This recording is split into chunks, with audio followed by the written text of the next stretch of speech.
Thank you, Frederick, for joining me in this conversation. As you know, these days, HERE is preparing for the conference that we organize next week, Beyond the Pandemic, What Next? This conference is taking place at a time when humanitarian needs are larger than ever, very much, of course, triggered by the COVID-19 pandemic. So it's precisely in that context that we're looking at questions around what do we do as humanitarian community in terms of addressing these needs. How do we set priorities if everything is a priority at this time? And what is it precisely that humanitarians should be doing and perhaps what others should be doing?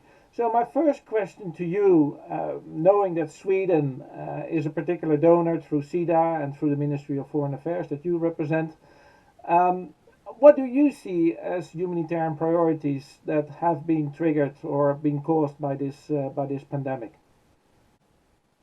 Well, first of all, thank you so much, Ed, for the invitation, and really good to be with you, and really wish you best of luck in the preparations for the conference.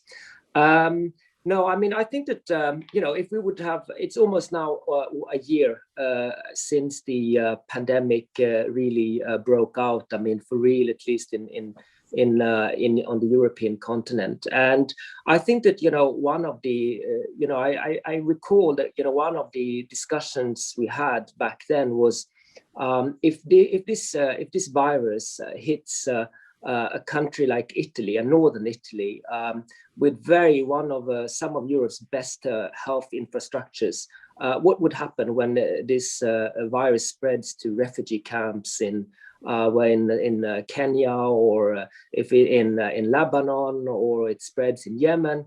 And many were really fearing the worst, right? That would happen in the countries with a lot more fragile systems.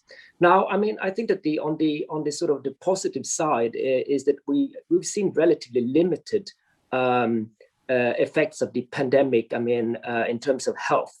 The health effects of the pandemic in refugee settings and in humanitarian crisis. So I think that's on the good side, because a year ago that was really one of our worst fears.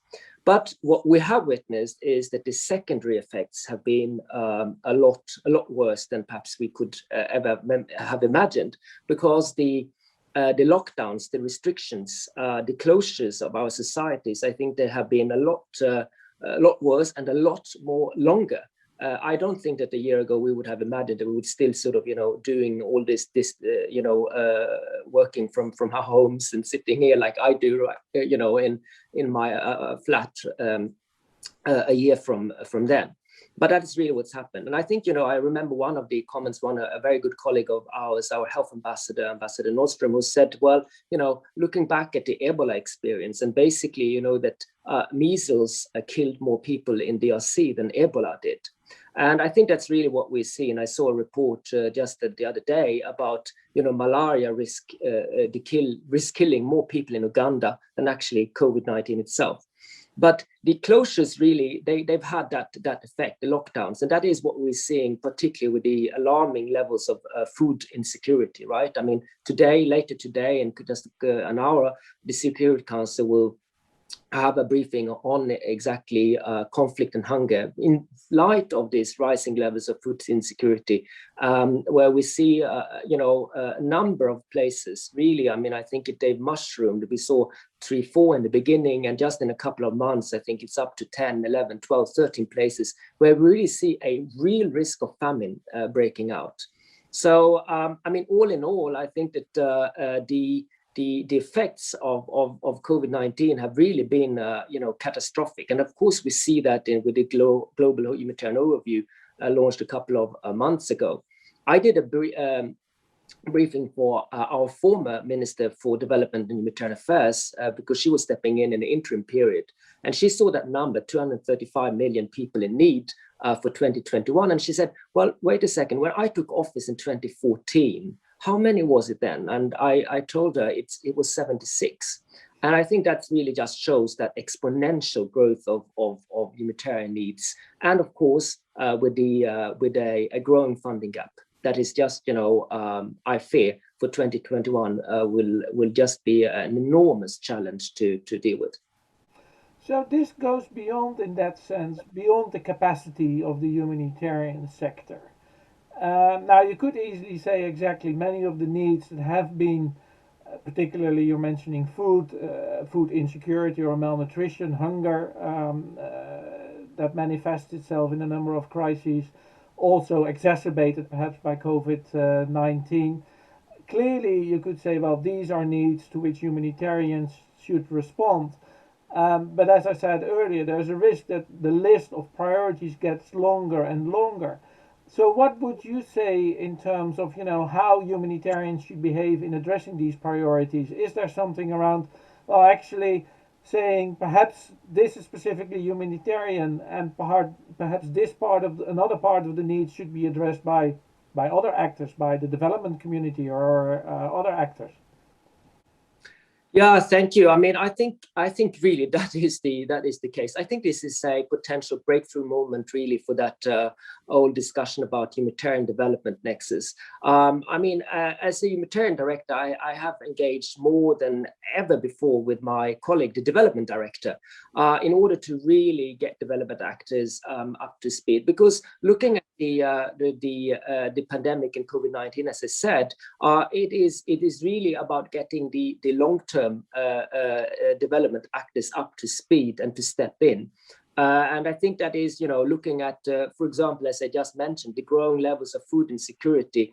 Of course, WFP has a tremendously important role to play in terms of the immediate life-saving interventions, such as we see in these countries standing closest to the brink of famine. But what we really need is to get FAO and IFED and others, UNDP, up to speed. And I think there is a window of opportunity also with the Food Systems Summit. I think that there's a growing recognition that we really need to operationalize the nexus, and this is the moment. It's not just enough with the food packages of WFP to save the lives right now, but we really need to get a food system so that we get a long-term food security that is built up. So I see that summit as a tremendous important opportunity, and that is also why I am playing a secondary role in the preparations of that Food Systems Summit, because that should really be done by our colleagues in the development area.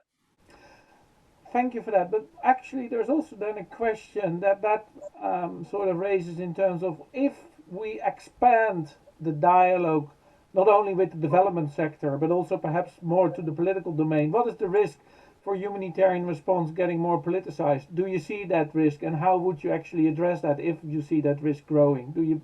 What would be your thinking on that? Well, I mean, I think two things. My point is not that humanitarians should do more on. I actually think that humanitarians already do too much. While I'm pleased to see that, for example, WFP is doing some resilience, it should be oriented towards basically a handover to other organizations such as FAO. So I think that we're really in light of these growing needs and this funding gap. And I mean, we all seen the reports here about several important donors that may have to cut the funding. And so we will have a real challenge here. And that means just that we need to both, of course, we need to do more to mobilize funding from non-traditional donors, because right now, and as you know, Ed, in the world, we've got 5 donors that comprise 65% of all humanitarian funding. That's unsustainable, and we have to do some homework. I have to say, looking at the European Union, there was yesterday the communication from the Commission. One figure that really struck me was one line saying that 90% of the EU's humanitarian funding comes from 4 EU member states and the Commission. I mean, that is also, so we got a lot of homework to do even inside the European Union on that. So we need to mobilize more funding, but also the UN agencies and the UN needs to become better at prioritizing. That's really what we need. And we need to, of course, prioritize the life-saving interventions and doing what humanitarians do best, which is the saving lives. And I think that's probably a trend that we will see. The development actors will have to step in because the humanitarians can't do it all on themselves. With regard to the politicization, I mean, I really share that concern of yours. And we've seen this trend that is increasing. And I think that's why it was so important. That's why we took the initiative to the a resolution 2417 in the Security Council back in 2018 because of this link between conflict and hunger. Why do we have, it's not the only thing, but it is, conflicts are the primary driver of these rising humanitarian needs. Just look at Syria and Yemen, the two largest humanitarian crises. They are, the drivers. And in both contexts, we've got a huge challenge when it comes to politicization of humanitarian aid. And so this is really something that we need to address. And I think that's why it's so important to have that discussion also in the Security Council today about conflict-induced hunger. Fredrick, thank you so much for sharing these insights. I'm sure during the conference these will be further discussed. I also look forward to discussing them further with you, but thank you so much for now. And well, as I said, I'm sure we will continue to discuss these matters. Thank you very much. Thank you, Ed, and good luck with the conference.